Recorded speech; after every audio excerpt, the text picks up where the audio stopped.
Good morning, kids. Today we study about our constitution.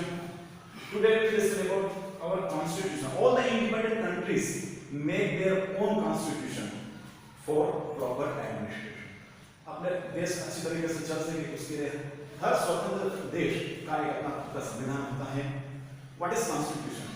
A constitution is a body of law which lays down the basic structure of the government and its functions according to which a country is governed.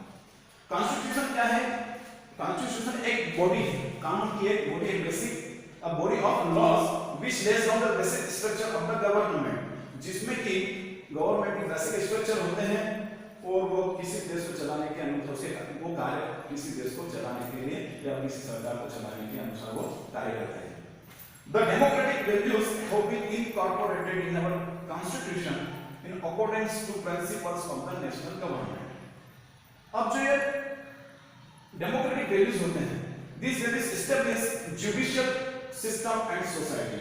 इन ये democratic values क्या करते हैं, इसके अंदर ये जो judicial system जो होता है, न्याय तंत्र जो होता है और जो समाज होता है उसको ये एस्टेब्लिश करता है, उसको ये स्थापित करता है. Constituent assembly. अब हम आएंगे constituent assembly. The constitution making body called the constituent assembly. It first sitting in December 1946. Constituent assembly वो होती है, ये कॉन्स्टिट्यूशन बनाती है. संविधान बनाने की जो हम एक बॉडी बनाते हैं जिसके अंदर बहुत सारे कुछ लोग होते हैं जो मिलकर क्या करते हैं, संविधान बनाते हैं. और संविधान की जो संविधान सभा की जो पहली जो सीटिंग जो थी, जो पहली मीटिंग थी वो दिसंबर 1946 में हुई थी. कब हुई थी? दिसंबर 1946 में. The assembly had many important members such as. और उस असेंबली में कई महत्वपूर्ण मेंबर्स थे जैसे कि डॉक्टर राजेंद्र प्रसाद, पंडित जवाहरलाल नेहरू, बाबा साहब भीमराव अंबेडकर, आचार्य कृपलानी, अब्दुल गफ्फार खान, मौलाना अब्दुल कलाम आजाद, बहुत सारे और भी जो मेंबर्स इस असेंबली में थे. Seth Govind Das and Hari Vishnu Kamath of Madhya Pradesh were also members of the constituent assembly. और सर गोविंद दास, सेठ गोविंद दास और हरि विष्णु कामत जो कि हमारे मध्य प्रदेश से थे, ये भी उस संविधान सभा के सदस्य थे. Doctor Rajendra Prasad was the first president of the constituent assembly.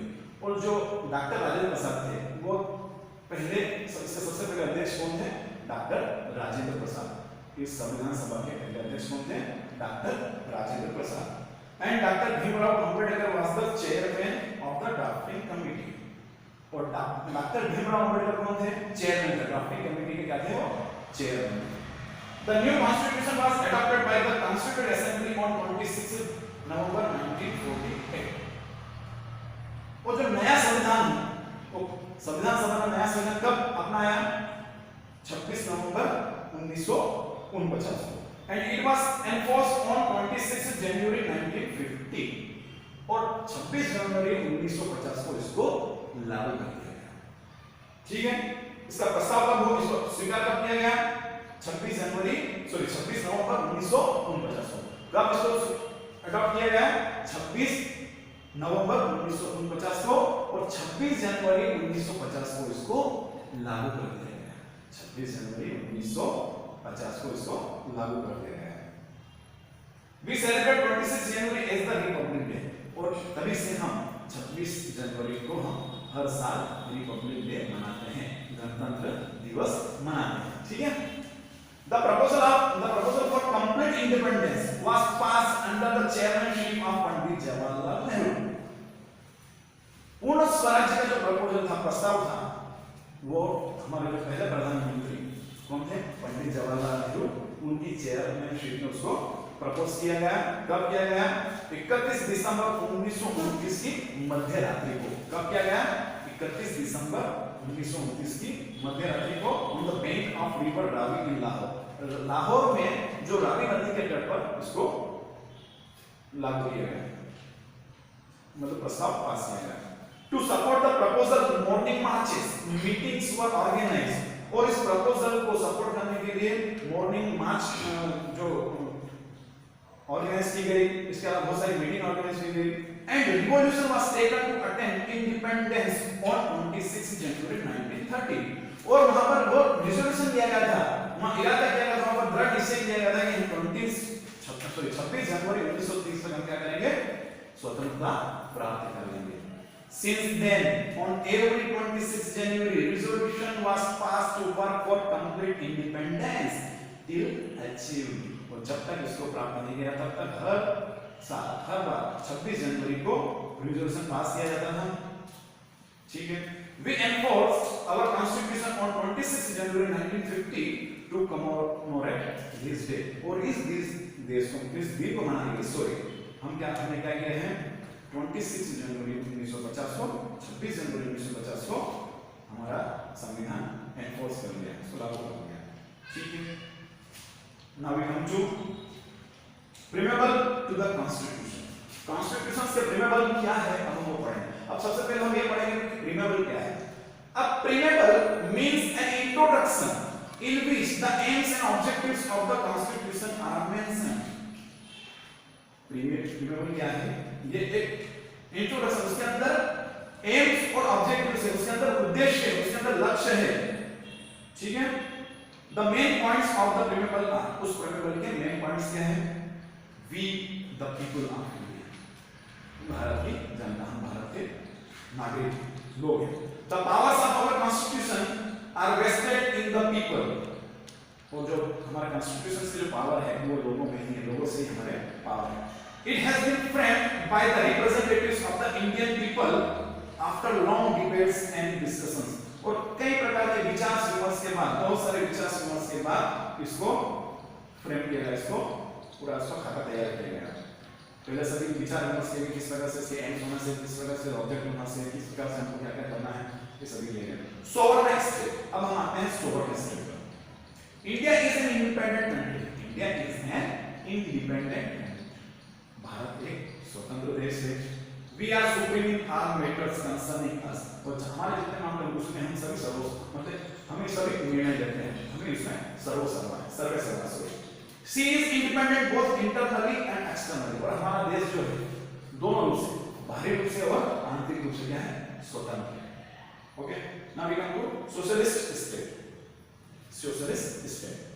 The Indian Constitution adopted the principles of socialism. और भारतीय संविधान ने किसके सिद्धांत को अपनाया, सामाजिकता के, सोशलिज्म के संविधान सिद्धांत को अपनाया किसने, भारतीय संविधान ने। It endeavors to do away with all social and economic disparities. और ये जितने भी सामाजिक और आर्थिक जितने भी असमानता है उनको दूर करने का प्रयास करता है कौन, socialist state. Now we come to secular state. Secular state. India has no state religion. और भारत में ऐसा कोई भी मतलब धर्म पर आधारित कोई भी राज्य नहीं है कि भाई अपने धर्म के आधार पर ही चलेगा। Every citizen has a right to profess his own religion. और भारत के हर नागरिक को अपना धर्म, किसी भी धर्म को मानने का अधिकार, किसी भी धर्म का अनुसरण करने का उनका अधिकार है। ऐसा नहीं है कि उनको किसी विशेष धर्म को मानना जरूरी है या वही मानना पड़ेगा। भारत का हर नागरिक स्वतंत्र है, तो किसी भी धर्म को अपना सकता है, किसी भी धर्म का अनुसरण कर सकता है, किसी भी धर्म को मान सकता है। ठीक है, The state will not discriminate against any religion and does not interfere in religious matters. तो देश या राज्य किसी भी धार्मिक मामलों में किसी प्रकार का भेदभाव नहीं करेगा और नहीं वो किसी प्रकार का इंटरफेयर करेगा। मतलब बात वही है कि कोई भी व्यक्ति, देश का हर नागरिक किसी भी धर्म को मानने के लिए स्वतंत्र है, किसी भी धर्म का अनुसरण करने के लिए स्वतंत्र है। राज्य या देश धर्म के आधार पर कोई भेदभाव किसी व्यक्ति से नहीं करेगा।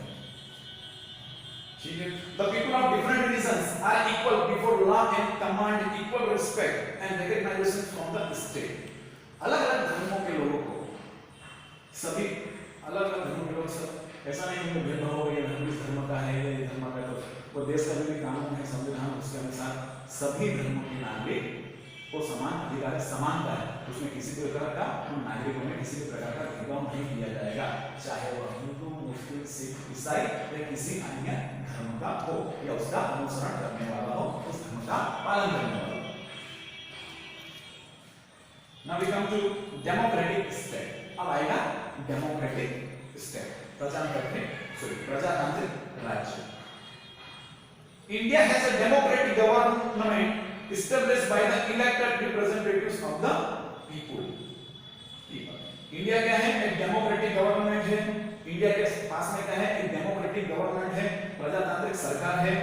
और वो किसके द्वारा एस्टैब्लिश की गई है? किसके द्वारा एस्टैब्लिश की गई है? By the elected representatives of the people. और लोगों के द्वारा जो जिन लोगों को चुनकर भेजा गया है उनके द्वारा वो एस्टैब्लिश की गई। The representatives are elected by adult franchises। और जो भी लोगों के द्वारा जो रिप्रेजेंटेटिव्स चुनकर आते हैं उनको कौन चुनता है? जो एडल्ट है, जो 18 साल या 18 साल से ऊपर के जो व्यक्ति है वो क्या करते हैं? वोट देते हैं और वोट के माध्यम से अपने रिप्रेजेंटेटिव्स को चुनते हैं। ठीक है। The age for voting is 18 years। तो मैंने बताया वोट डालने का अधिकार किसको है? जिसकी उम्र 18 साल है या 18 साल से ऊपर है। The citizens have the right to vote and elected their representatives without any discrimination। और लोगों को अधिकार है वो किसी भी व्यक्ति को चुन सकते हैं बिना भेदभाव के, किसी भी व्यक्ति को वो चुन सकते हैं। Republic state. India is a republic state. हमारा देश कैसा है? कैसा? रिपब्लिक स्टेट है, गणतंत्र है। The head of the country, the president is the elected representative and the post is not hereditary। हमारे देश का जो हेड है, प्रमुख है, वो कौन है? प्रेसिडेंट होता है, राष्ट्रपति होता है। सोशल जस्टिस, सामाजिक न्याय। In India, there is no discrimination on the basis of caste, race, sex or religion। हमारे देश में न तो जाति के आधार पर कोई भेदभाव किया जाता है, न धर्म के आधार पर कोई भेदभाव किया जाता है, न सेक्स यानी लिंग यानी कि ये आदमी है या औरत है, महिला पुरुष, इन सभी किसी भी के आधार पर कोई भी भेदभाव नहीं किया जाता है। ठीक है। न तो जाति के आधार पर भेदभाव किया जाता है, न सेक्स के आधार पर, लिंग के आधार पर भेदभाव किया जाता है, न धर्म के आधार पर भेदभाव किया जाता है। सभी व्यक्ति समान हैं। Economic justice. अब हम बात करेंगे इकोनॉमिक जस्टिस की। इकोनॉमिक जस्टिस मींस आर्थिक न्याय। वहां पहला पद पड़ा सोशल जस्टिस, सामाजिक न्याय, मतलब सभी व्यक्ति समान हैं, चाहे वो किसी भी धर्म का हो, किसी भी जाति का हो, किसी भी लिंग सेक्स का हो, कोई फर्क नहीं पड़ेगा उससे, सभी समान हैं। Now we come to economic justice. All citizens of India possesses economic freedom। देश के सारे सभी नागरिकों को आर्थिक स्वतंत्रता प्राप्त है। The government is committed to uplift the economically backward classes। और जितने भी बैकवर्ड क्लासेस के लोग हैं, पिछड़े लोग जो हैं, आर्थिक रूप से पिछड़े लोग हैं, है ना, वो सरकार की जिम्मेदारी है और सरकार उनके उत्थान के लिए कमिटमेंट करती है। वो कमिटमेंट करती है नहीं, जो भी पिछड़ा आर्थिक रूप से पिछड़े लोग हैं उनका आर्थिक विकास हो, उनके आर्थिक विकास के लिए प्रयास किए जाएंगे। Special programs and policies, special programs and policies are framed for the welfare of the economical backward people and areas। और ऐसे क्षेत्र या ऐसे लोग जो इकोनॉमिकली आर्थिक रूप से पिछड़े हुए हैं उनके लिए कई विशेष प्रोग्राम बनाए गए, कई प्रकार की नीतियां तैयार की गई ताकि उनका कल्याण हो सके और वे आर्थिक रूप से सुदृढ़ हो सके, आर्थिक रूप से मजबूत हो सके। The employment guarantee programs in the rural areas is a step in this direction। और इस दिशा में कि भाई उनको जो बैकवर्ड जो बैकवर्ड है, आर्थिक रूप से जो पिछड़े हुए हैं उनके लिए क्या कर रहा है? एम्प्लॉयमेंट गारंटी प्रोग्राम भी शुरू किए गए ताकि ऐसा प्रोग्राम शुरू किया गया जिनके द्वारा उनको, ऐसे कार्यक्रम शुरू किए गए जिनके द्वारा उनको क्या हो? एम्प्लॉयमेंट प्राप्त हो सके, रोजगार प्राप्त हो सके, वो अपना काम धंधे कर सके। Political justice. Now we come to political justice, राजनीतिक न्याय। India is a democratic country. हमारा देश डेमोक्रेटिक कंट्री है, प्रजातांत्रिक राज्य है। All citizens have the right to express their thoughts, to vote and to take part in the election process। और सभी देश के जितने भी नागरिक हैं, सभी नागरिकों को वोट देने का अधिकार है, अपने विचारों को व्यक्त करने का अधिकार है और अपने अनुसार लोगों को रिप्रेजेंटेटिव चुनने का अधिकार है। Now we come to freedom of thought, expression, belief, faith and worship. अब विचारों का अधिकार है, विचारों की स्वतंत्रता है, एक्सप्रेशन की स्वतंत्रता है, अभिव्यक्ति की आजादी है ना? वो किसी भी धर्म को मान सकते हैं, किसी भी भगवान को, किसी भी इष्ट देव को, किसी को पूजा कर सकते हैं, ठीक है? तो all the citizens have the freedom to form their own religious and political views. और यहाँ पर सभी नागरिकों को अधिकार है कि वो अपना खुद का धर्म अपना सकते हैं, किसी भी धर्म को अपना सकते हैं वो, है ना? और पॉलिटिकल अपने राजनीतिक विचार रख सकते हैं। All the citizens have the freedom to follow their own religion। जैसे कहता होता है कि सभी नागरिकों को अलग अलग अपने धर्म को फॉलो करने का, उनका अनुसरण करने का अधिकार है और अपने धर्म को प्रचार करने का अधिकार है। The state does not interfere in the religious matters। और देश, राज्य उनके धार्मिक मामलों में हस्तक्षेप नहीं करता है। Equal opportunities to all। अब सभी को समान अधिकार, हमारे देश के जितने भी नागरिक हैं उनको समान अधिकार है, किसी के लिए अलग से कोई अधिकार नहीं, सबको समान अधिकार है। Equality employees equal opportunities. और इक्वलिटी जो है, समानता है, समानता का जो अधिकार है वो सभी को समान अधिकार देता है, सभी को समान अवसर प्रदान करता है ना? And scope for all citizens for their all around development in education and government jobs. और सभी नागरिकों को स्कोप है कि भाई वो अपना संपूर्ण व्यक्तित्व विकास कर सके और एजुकेशन प्राप्त कर सके और गवर्नमेंट जॉब प्राप्त कर सके। The practice of untouchability is a constitutional offence. Practice of untouchability माने छुआछूत का जो रहता है कि यार इसको नहीं छूना, ये है वो है, ये हमारे संविधान में एक अपराध माना गया है। इसको अनटचेबिलिटी को क्या माना गया है? अपराध माना गया है। ये अपराध है, किसी को भी इस प्रकार का बर्ताव किसी के साथ हम नहीं कर सकते।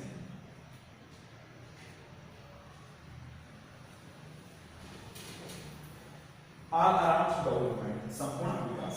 All the citizens of India are provided equal opportunities। जैसे कि मैंने पहले बताया है, सभी देश के सभी नागरिकों को समान अवसर प्राप्त है कि भाई वो हमारा मतलब उनका खुद का वो विकास कर सके, व्यक्तित्व विकास कर सके, अलग जो भी विकास, आर्थिक विकास कर सके, सामाजिक विकास कर सके, ये उनको अधिकार है, उनको अवसर प्राप्त है। Now we come to unity and integrity. एकता और समरसता मतलब एकजुटता, इसको बोलेंगे। India is a federal state. Bharat एक संघीय राज्य है। The Constitution clearly states that no state can segregate itself from the Indian Union। और कॉन्स्टिट्यूशन में क्लियरली मेंशन किया गया है, बताया गया है कि कोई भी राज्य अपने को इंडियन यूनियन से क्या अलग नहीं कर सकता है। सभी राज्य जो हैं उस इंडियन यूनियन से जुड़े हुए हैं, खुद अपने आप अपनी मर्जी से वो अलग नहीं हो सकते। The Indian citizens have only one citizenship। Bharat की केवल एक नागरिकता है। भारत के जितने नागरिक हैं उनकी एक ही नागरिकता है। Our national objectives is to maintain the spirit of unity and oneness। और हमारा देश का जो ऑब्जेक्टिव है, हमारे देश का जो उद्देश्य है कि यूनिटी बनी रहे, हमारे देश में यूनिटी बनी रहे, एकता बनी रहे। ब्रदरहुड, भाईचारा। Brotherhood is essential for the national unity, integrity and development। हमारे देश के विकास के लिए, हमारे देश की एकता के लिए ब्रदरहुड बहुत ही आवश्यक है, भाईचारा जरूरी है। भाईचारा यानी कि सभी मिलजुल कर रहे, सभी को अपना भाई माने और सभी की उन्नति में सहायक हो, उनकी मदद करें। It is necessary to promote the feeling of brotherhood and oneness among all the castes, languages, states and classes। और सभी राज्य, जाति, भाषा और क्लासेस, वर्ग, श्रेणी, इन सभी में भाईचारे की भावना का विकास हो, फीलिंग ऑफ ब्रदरहुड का विकास हो, या उनमें फीलिंग ऑफ ब्रदरहुड आए, भाईचारे की भावना आए। That's